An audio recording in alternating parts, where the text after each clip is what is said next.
Today, let's consider the truth that God is upright. And I'm reading from Psalm 25, starting in verse 6.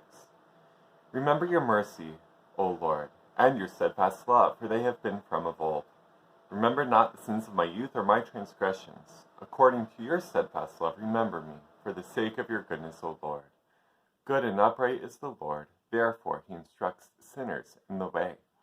He leads the humble in what is right, and teaches the humble his way.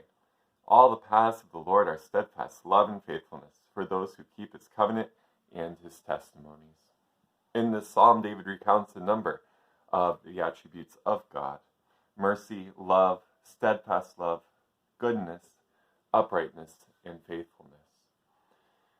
For much of this psalm, David is repenting. He is turning to the Lord. He is asking for forgiveness. And as he does it, it's not only an asking of forgiveness for things that he has done wrong, but it's also an asking of forgiveness, a looking to change, to do good. Because when we consider God's uprightness, it's not just the absence of sin. Of course, that's part of it, the absence of wrongdoing or evil in the Lord.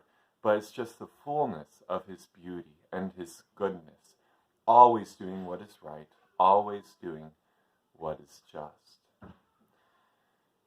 As we look around and have experienced over the last number of months this COVID-19 pandemic, the racial tension throughout the country, I've been challenged in this regard to think of sanctification, not just doing wrong less, which of course that's part of it, but sanctification in doing good more, to love God with all our heart and soul and mind and strength, to love neighbor as ourselves.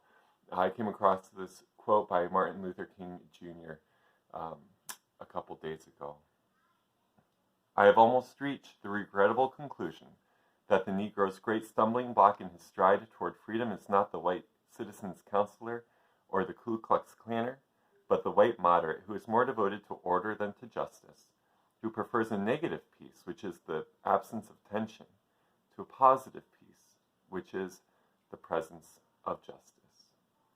May the Lord forgive me for the ways that I want this negative peace, this just calmness and the lack of confrontation and conflict and tension internally in my relationships in the world, and help me to long for this peace that sometimes does involve tension or conflict, this peace that is true justice.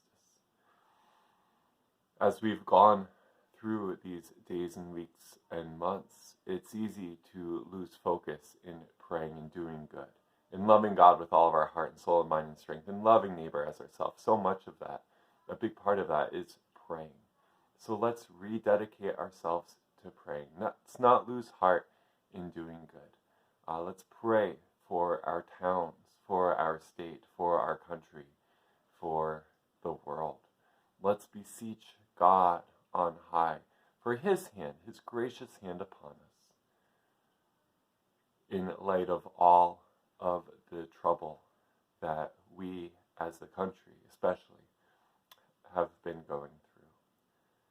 Let's not lose heart in doing good, in being made upright, not just in the avoidance of sin, but in the intentional pursuit of goodness and righteousness, justice and peace.